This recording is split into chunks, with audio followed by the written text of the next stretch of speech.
बहुत अच्छी लगती हैं। चला पगला हट! कहीं का। आप अभी जानती नहीं है हमारे बारे में, हम क्या अरे चीज। चल तेरे बारे में बहुत कुछ जानती हूँ, ठीक है। हम्म, हाँ अरे मेरे बाल और मत छुआ करो, ठीक है। डब शैम्पू लगाती हो क्या मैडम जी? कुछ भी लगाने से मतलब क्या है। आपसे बहुत प्यार करे थे। ठीक है अभी अरे भैया आ रहे हैं ना, अभी भैया से आपको गीत दिखवाएंगे। भैया हाँ अभी भैया आ रहे हैं, कहाँ है? आ रहे हैं भैया। अब तो मामला गंभीर बा। हाँ अभी भाई से हम बोलते हैं ना, भैया आ रहे हैं। वे बोलेंगे भैया ये कैसे हैं आपके दोस्त। भैया जब आपके आएंगे ना तब मेरे पास फोन करेंगे। अच्छा ठीक है। ये मारा हमारे पापा जानती है इतना बड़ा मोबाइल खरीद के दे रहे हैं यहाँ। हैं मैं तो जानती हूँ कि आप फोन चलाते हैं। आप नहीं जानती है, आपको गिफ्ट में देंगे। देंगे आपसे बहुत प्यार करते हैं। पर मैं तो नहीं करती हूँ प्यार।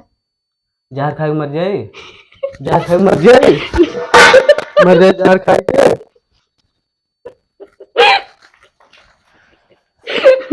आप बहुत टमाटरों कितने गोल गोल बा। अभी मैं अपनी मम्मा को बुला रही हूँ। मम्मी, हाँ मम्मी आपकी पूजा करने गई है, मेरे सामने बात की। आप तो नहीं इसीलिए जान। मेहरा रहे हैं क्या आके। ये कई टमाटर है? ये सब्जी बनाने में जा रही हूँ। 2 टमाटर है ना? हाँ एक तो खाते हुए निकल जाओ। जाए चला जाते हैं, हमारे भैया आए जी हैं, लेकिन आपसे बहुत प्यार करते हैं। आप अपना नंबर और दे दीजिए। चल हट पगला, फोन नहीं चलाती हूँ। लो आज से हमारा गिफ्ट में रख लीजिए, इसको चोरी से चलाना मेरे पास कॉल करना। ओके मैं जा रहा हूँ।